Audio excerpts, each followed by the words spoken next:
Class 12-এর costing and taxation tax পার্টের আজকে আমরা income from house property chapter start করব। আমরা জানি there are 5 heads of income. First, income from salary, income from house property, income from capital gains, income from business and professions and income from other source. আজকে আমরা সেই 5 হেডসের মধ্যে income from house property হেডসটা নিয়ে আলোচনা করব। Income tax act 1961 section 22 to 27 deals with the head income from house property, অর্থাৎ আয়কর আইন 1961-এর কোন ধারা থেকে 22 থেকে 27 ধারায় ইনকাম ফ্রম হাউস প্রপার্টি নিয়ে আলোচনা করা হয়েছে। Such income is taxed in the heads of the owner of the house property unless such property is used by him for his business or profession. সেটাও সেকশন 22তেই বলা আছে যে অ্যাসেসি যদি তার বাড়িটি ব্যবসা বা পেশার কাজে ব্যবহৃত না করেন তবে সেই সম্পত্তিটিকে বার্ষিক মূল্যকে গৃহ সম্পত্তি থেকে আয় মানে ইনকাম ফ্রম হাউস প্রপার্টি বলে গণ্য করা হবে। কিন্তু যদি তিনি তার বাড়িটি অর্থাৎ তার হাউস প্রপার্টিটি বিজনেস আর প্রফেশনের কাজে ইউজ করেন তাহলে কিন্তু সেটা আর ইনকাম ফ্রম হাউস প্রপার্টির হেডে ট্যাক্সেবল হবে না। এরপর আমরা দেখে নিই essential conditions for considering the income from house property, মানে গৃহ সম্পত্তি খাতে আয় বলে গণ্য হতে গেলে কি কি কন্ডিশন আছে, কোন কোন কন্ডিশন ফুলফিল হলে তবেই সেটা ইনকাম ফ্রম হাউস প্রপার্টি বলে কনসিডার করা হবে। ফার্স্ট বলছে the property should consist of any building or land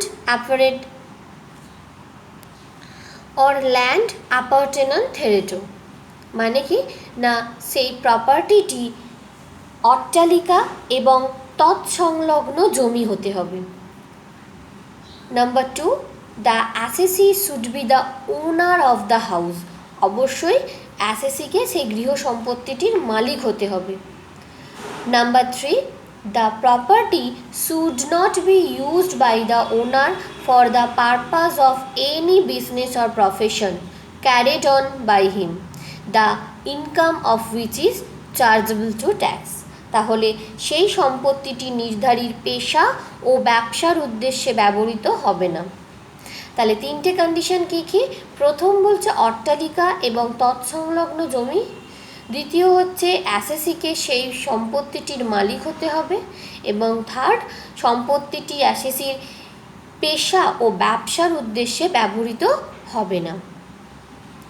তাহলে এই যে প্রথম আমি বললাম যে সেই প্রপার্টিটিকে বিল্ডিং হতে হবে অথবা ল্যান্ড অ্যাপার্টেন্যান্ট থেরেটো হতে হবে, তাহলে এবার আমরা দেখব বিল্ডিং বলতে কি বোঝাচ্ছে। সেখানে কি বলছে না various case laws have constructed the term building as follows, বিভিন্নভাবে এই বিল্ডিং বলতে কি বোঝায় সেটাকে বলা হয়েছে।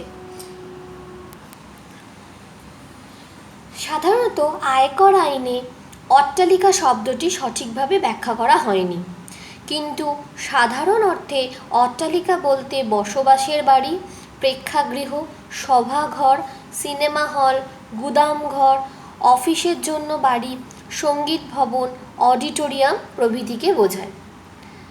এক্ষেত্রে তিনটে পয়েন্টস আমি আলোচনা করব।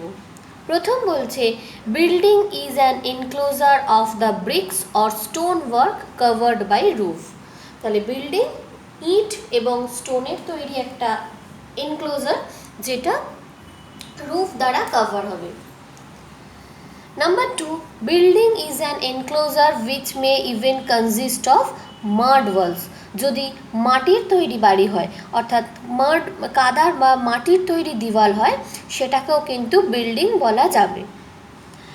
আর নাম্বার 3-তে ইন কেস অফ ঘনা সসীম দাস ভার্সেস দেবী প্রসাদ একটা কেস হয়েছিল। সেই কেস অনুযায়ী বলা যায় যে the existence of a roof is not always necessary for a building.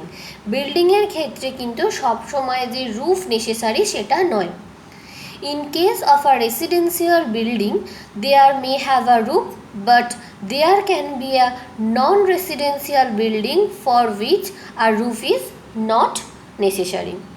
তাহলে এই তিনটে পয়েন্টস আমরা বিল্ডিংয়ের ক্ষেত্রে দেখে নিই।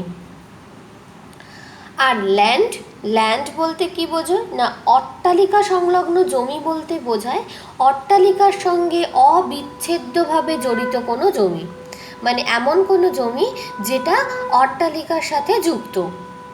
সাধারণত যাতায়াতের রাস্তা, public streets, compounds, প্লেগ্রাউন্ডস, kitchen, garden, motor garage, stable or coach house, cattle shed etc. attached to and forming part of building, যেটা অট্টালিকার অংশ হিসেবে বিবেচনা করা যেতে পারে। তাহলে বিল্ডিং এবং ল্যান্ড বলতে কি বোঝানো হয়েছে সেটা আমরা দেখে নিলাম। এখানে আমরা এক্সাম্পল হিসেবে কয়েকটা জিনিস দেখে নেব যে which are the following shall be treated as house as per section 22 of Income Tax Act। কিছু এক্সাম্পল আমি এখানে বলেছি, সেই এক্সাম্পলগুলো হাউস না হাউস নয় সেটাই আমরা এবার দেখব। ফার্স্ট বলছে সিনেমা হল মানে প্রেক্ষাগৃহ, অবশ্যই সেটা house. Building made by bricks, এটা তো কন্ডিশনে ছিলই, তাহলে এটাও হাউস। হাট মানে যেটার মাড ওয়ালস হয় সেটাও কিন্তু house. Godown is also house. Incomplete house it's not a house, যদি কোনো হাউস ইনকমপ্লিট থাকে সেটাকে আমরা বাড়ি বলতে পারি না। রুইন্ড হাউস মানে ধ্বংসপ্রাপ্ত বাড়ি, সেটাও কিন্তু হাউস নয়। টেম্পোরারি স্টল ইন ফেয়ার মানে মেলার যে অস্থায়ী স্টলগুলো হয় সেটাও কিন্তু হাউস নয়। স্টেডিয়াম কিন্তু হাউস, কারণ সুপ্রিম কোর্ট মোকদ্দমার রায় অনুযায়ী কোনো কাঠামোকে অট্টালিকা শ্রেণীভুক্ত হতে হলে তার রুফ থাকার কিন্তু আবশ্যকতা নেই, তাই স্টেডিয়াম সেক্ষেত্রে রুফ না থাকলেও সেটা কিন্তু হাউস হিসেবেই ধরা হয়। তাহলে এখানে আমরা দেখে নিলাম যে কোনটাকে হাউস বলে আর কোনটা হাউস নয়। এরপর আমরা এক্সাম্পল 2তে দেখব যে কিছু কিছু কেস বলে দিয়েছে, সেক্ষেত্রে সেগুলো ইনকাম ফ্রম হাউস প্রপার্টির আন্ডারে যাবে না যাবে না। তাহলে ফার্স্ট এক্সাম্পলগুলো আমরা দেখে নিই। ফার্স্ট বলছে Shri Rathin Chakraborty received rent ₹5,000 per annum from his let out property used by the tenant for his residential purpose। মানে রথীন চক্রবর্তী তার বাড়িটা ভাড়া দিয়েছেন এবং যাকে ভাড়া দিয়েছেন তিনি সেটা রেসিডেন্সিয়াল পারপাসে ইউজ করেন। তো যাকে ভাড়া দিয়েছে তিনি কি কাজে ইউজ করেন সেটা দেখে নয়, যে বাড়ির মালিক যে ওনার সে কি পারপাসে ইউজ করছে সেটা দেখে আমরা ইনকাম ফ্রম হাউস প্রপার্টি হবে কি হবে না সেটাই দেখব। তাহলে তিনি ওটা রেন্ট হিসেবে দিয়েছেন, তাহলে অবশ্যই কিন্তু সেটা ইনকাম ফ্রম হাউস প্রপার্টির আন্ডারেই ট্যাক্সেবল হবে। নাম্বার 2তে বলছে Shri Adhir Bhattacharya let out his house for business purpose with monthly rent. তিনি বাড়িটা ভাড়া দিয়েছেন বিজনেস পারপাসে। তো সেমভাবে যে তিনি কি কারণে ভাড়া দিয়েছেন সেটা আমরা আমাদের বিবেচ্য বিষয় নয়, আমরা দেখব তিনি বাড়িটি ভাড়া দিয়েছেন, তো সেক্ষেত্রেও এটা কিন্তু ইনকাম ফ্রম হাউস প্রপার্টির আন্ডারে যাবে। নাম্বার 3তে বলছে Mohammad Akbar is a chartered accountant, he uses his house for his profession purpose. তো আমরা প্রথমেই দেখলাম যে যদি বাড়িটি প্রফেশন বা বিজনেস বা প্রফেশন পারপাসে ইউজ করা হয় তাহলে কিন্তু সেটা ইনকাম ফ্রম হাউস প্রপার্টির আন্ডারে আসে না। সেটা কার আন্ডারে আসে? It will be charged under profits and gains from business and profession.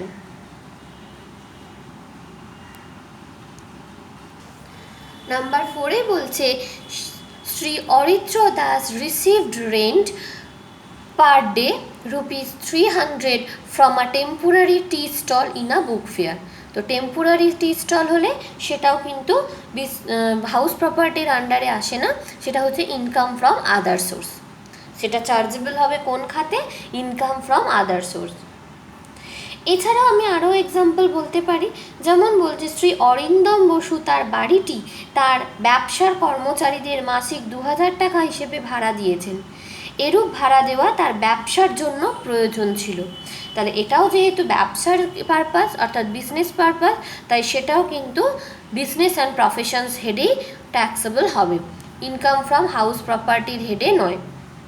তাহলে এইরকম এক্সাম্পল, এরকমই যে আমরা এক্সাম্পল 1-এ দেখলাম যে কোনটি হাউস আর কোনটি হাউস নয়, বা এক্সাম্পল 2-তে দেখলাম যে কোন কোন সিচুয়েশানে কোন কোন কেসে সেটি ইনকাম ফ্রম হাউস প্রপার্টি হেডে চার্জেবল হবে, এগুলো 1 মার্কসের কোশ্চেনের জন্য বা এমসিকিউ কোশ্চেনের জন্য ইম্পর্টেন্ট। অর্থাৎ এমসিকিউ কোশ্চেনে যে কোনো একটা এক্সাম্পল দিয়ে এটি কোন হেডে চার্জেবল বা এটি কি ইনকাম ফ্রম হাউস প্রপার্টি হেডে চার্জেবল এরকম বলে কোয়েশ্চেন আসতে পারে। তাহলে আমরা এক্সাম্পলগুলো ভালো করে বুঝে পড়ে নেব। নেক্সট যে টপিকটা দেখব, interpretation of ownership of property, অর্থাৎ মালিকানা শব্দটির ব্যাখ্যা। আমরা সেকেন্ড পয়েন্টে পড়েছিলাম যে আমরা 3টে কন্ডিশন পড়লাম যে ক্ষেত্রে ইনকাম ফ্রম হাউস প্রপার্টি বলে কনসিডার হবে। তার সেকেন্ড পয়েন্টটা কী ছিল? The অ্যাসেসি should be the owner of the house property. তো সেই ওনারশিপ কথাটির ব্যাখ্যা আমরা এবার দেখব। বেশ কয়েকটা পয়েন্টস আছে, আমি বলে দিই, ভালো করে বুঝে নাও। Owner means an assessee who is legal owner or beneficial owner or deemed owner. Owner may be an individual, firm, company, cooperative society or association of persons. তার মানে ওনার যিনি হবেন, অর্থাৎ সেটা সেকশন 22 অনুযায়ী গৃহ সম্পত্তিটির মালিক হতে হবে এবং গৃহ সম্পত্তির খাতে আয়ের জন্য কেবল গৃহ সম্পত্তির মালিকই কর প্রদান করে থাকেন। এই উদ্দেশ্যে মালিক বলতে কি বোঝায়? যে যিনি আইনগতভাবে সম্পত্তিটির মালিক, হু ইজ লিগাল ওনার, তাহলে তিনি আইনগতভাবে সম্পত্তিটির মালিক হতে হবে। ওনার একজন ইন্ডিভিজুয়াল হতে পারে, কোনো ফার্ম হতে পারে, কোম্পানি হতে পারে, cooperative society or association of person হতে পারে। নাম্বার 2-তে কি বলছে? If the property is registered in the name of assessee, the assessee will be called the legal owner of the property. Legal owner মানে কি? সেই প্রপার্টিটি রেজিস্টারে অ্যাসেসির নাম থাকতে হবে, অর্থাৎ অ্যাসেসির নামের প্রপার্টিটা রেজিস্টার হতে হবে। But if the assessee is enjoying the right of the property as owner to full extent, he will be treated as a beneficial owner of such property and will be taxed under this head, মানে income from house property heading. Number 3-তে কি বলছে? Where the assessee is a lessee of a building, মানে যে যদি অ্যাসেসি অট্টালিকার একজন lessee হয় অর্থাৎ ইজারাদার হয়, তাহলে সেক্ষেত্রে কি বলা হয়েছে? তাহলে সেক্ষেত্রে বলা হয়েছে if he derives an income from subletting or relating, it will be taxable under the head income from other sources and not under this head, as he is not the owner of such house property. মানে তিনি যদি lessee হন অর্থাৎ ভাড়াটিয়া হন, তিনি যদি বাড়ির অন্য কোনো ভাড়াটিয়াকে পুরোপুরি বা আংশিক ভাড়া দিয়ে কিছু আয় করেন, তাহলে সেটা কিন্তু অন্যান্য খাতে হয়, মানে ইনকাম ফ্রম আদার সোর্স খাতে ট্যাক্সেবল হবে। এই ইনকাম ফ্রম হাউস প্রপার্টি খাতে নয়, কারণ তিনি কিন্তু গৃহ সম্পত্তিটির মালিক নন। নেক্সট বলছে number 4, it is however not necessary that the assessee should be the owner of the land. On lease or on rental basis and constructs a house upon it, he will be treated as its owner for this purpose and his income will be taxed under this head. মানে নির্ধারিকে জমি এবং অট্টালিকা উভয়েরই মালিক হতে হবে এমন কোনো আবশ্যকতা কিন্তু নেই। যদি কোনো ব্যক্তি ইজারা বা ভাড়ার ভিত্তিতে একটা জমি নিয়ে তার উপর গৃহ নির্মাণ করেন তাহলে তাকে গৃহের মালিক হিসেবে বিবেচনা করা হবে এবং গৃহ সম্পত্তি খাতেই মানে ইনকাম ফ্রম হাউস প্রপার্টি খাতেই সেটা ট্যাক্সেবল হবে। নাম্বার 5-এ কি বলছে, leased out for less than 12 years, মানে where the property is leased out for less than 12 years, the leaser and not the leasee is treated as the owner.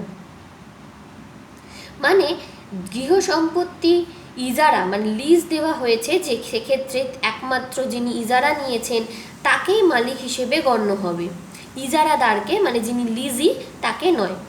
অবশ্য যদি ইজারাটি 12 বছরের কম হয়, কিন্তু যেখানে 12 বছর বা তার বেশি সময়ের জন্য ইজারা দেওয়া হয় সেখানে ইজারাদারকেই সম্পত্তিটির মালিক বলে গণ্য করা হয়, যিনি ইজারা দিয়েছেন তাকে নয়।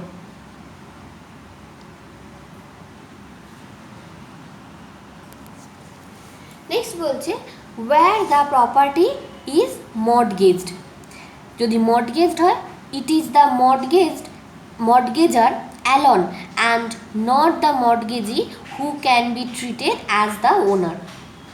মানে সম্পত্তিটি যদি মর্টগেজ হয় তাহলে যে মর্টগেজার মানে যে বন্ধক দাতা তাকে মালিক হিসেবে গণ্য করা হয়, যার কাছে বন্ধক রাখা হয়েছে মানে যে মর্টগেজি তাকে নয়। নাম্বার 7-এ কি বলছে, if A partnership firm ওনস a house property, assessment is made on the firm and not on the individual partners. যদি কোনো অংশীদারি কারবার কোনো বাড়ির মালিক হন তাহলে ওই বাড়ি থেকে আয় কারবারের ওপর নির্ধারিত হয়, কোনো স্বতন্ত্র অংশীদার মানে কোনো ইন্ডিভিজুয়াল পার্টনারের ওপর কিন্তু নয়। এছাড়া আরও কিছু পয়েন্টস আছে, যেমন সম্পত্তির মালিকানার প্রশ্ন পূর্ববর্তী বছরের পরিপ্রেক্ষিতে ঠিক করতে হবে, যে নির্ধারণ বছরে ওই ব্যক্তি মালিক ছিলেন কিনা তা জানার প্রয়োজন নেই। যে ক্ষেত্রে সম্পত্তির মালিকানা বিতর্কিত সেক্ষেত্রে আয়কর দপ্তরের সিদ্ধান্তই চূড়ান্ত, বিরোধ নিষ্পত্তি না হওয়া পর্যন্ত যে প্রকৃতপক্ষে আয়ের প্রাপক তিনি করযোগ্য বলে বিবেচিত হবেন। আর লাস্ট পয়েন্ট, যদি 2 বা ততোধিক ব্যক্তি কোনো সম্পত্তির সহমালিক হয়ে থাকেন তাহলে সম্পত্তির আয় নির্ধারণ করার পর উক্ত ব্যক্তিগণ তাদের আয়ের জন্য তাদের যে আয়ের অংশ সেই অংশের জন্য গৃহ সম্পত্তি খাতে করযোগ্য হবেন। তাহলে ওনারের ইন্টারপ্রিটেশন আমরা এইভাবে করতে পারি। প্রত্যেকটা পয়েন্টস আমরা আলাদা আলাদা করে মনে রাখবো ফর 1 মার্কস কোয়েশ্চেন। এরপর আমরা লাস্ট টপিক দেখে নেব, খুবই ইম্পর্টেন্ট টপিক, ডিমড ওনার মানে বিবেচিত মালিক। অনেক সময় শর্ট নোটস হিসেবে কিন্তু এই ডিমড ওনারটা আসে, তো ভালো করে যেটা বলবো সেটা মন দিয়ে শুনে নাও। For the purpose of taxation of annual value of a house property, certain persons, though not owner in law, are deemed to be the owner of a house property within the meaning of section 27. কোনো কোনো বিশেষ অবস্থা অনুযায়ী আইনানুগ মালিক ছাড়া অন্য কোনো ব্যক্তিও গৃহ সম্পত্তির মালিক বলে বিবেচিত হতে পারেন, যেটা কোন সেকশনে বলা আছে, 27 সেকশনে। সেখানে কি বলা আছে না, গৃহ সম্পত্তি থেকে আয় খাতে কিছু নিম্নলিখিত ব্যক্তি, আমরা 5 ধরনের কনসেপ্ট পড়ব বা 5 ধরনের ব্যক্তি পড়ব যারা সম্পত্তির অ্যাকচুয়াল মালিক না হলেও সম্পত্তির মালিক বলে বিবেচনা করা হবে, তাকে বিবেচিত মালিক বলা হয়। সেই কন্ডিশনগুলো কি, প্রথম কন্ডিশনটা বলেছে সেকশন 27(1)(a) কি বলছে, if a individual transfers any house property to his or her spouse or to his or her minor child, not being a married daughter নয় কিন্তু minor child যদি হয়, without adequate monetary condition, then the transfer of such property shall be treated as deemed owner and is liable to pay tax in respect of income from house property so transferred.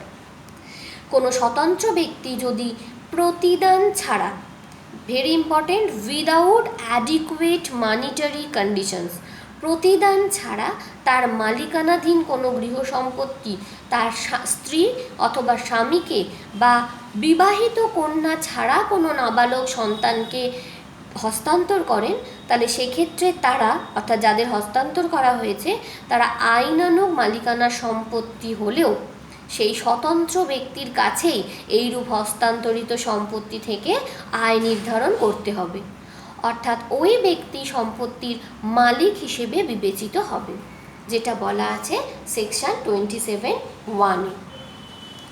27(2)(তে কি বলা আছে, the holder of an impartible estate is deemed to be the individual owner of all the properties comprised in the estate. কোনো অবিভাজ্য ভূসম্পত্তির অধিকারীকে ভূসম্পত্তির অন্তর্গত সকল সম্পত্তির একক মালিক রূপে গণ্য করা হবে।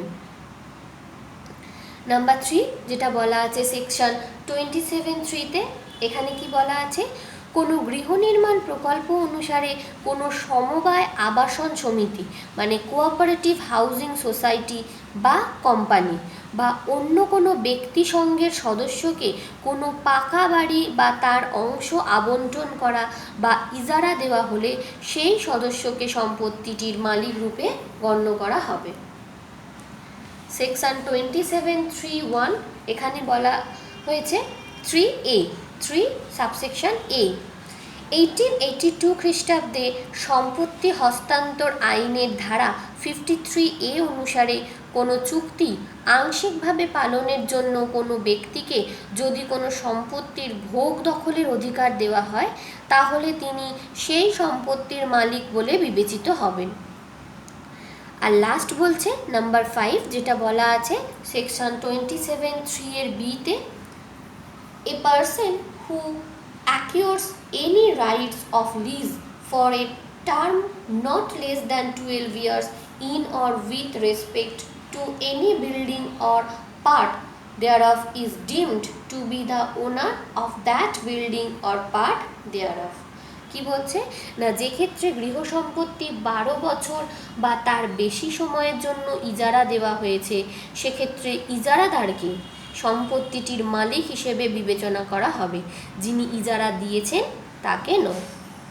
তাহলে এই 5টা সিচুয়েশনে আমরা ডিমড ওনার আলোচনা করে নিলাম। এই ডিমড ওনারটাও কিন্তু খুবই ইম্পর্টেন্ট, শর্ট নোটস হিসেবে প্রায় তোমাদের কোশ্চেনে বা 1 মার্কসের কোশ্চেনেও অনেক সময় ডিমড ওনার আসে। তাহলে হাউস প্রপার্টি রিলেটেড আজকে যে টপিকগুলো আমরা আলোচনা করলাম সেটা আমরা ভালোভাবে মনে রাখবো।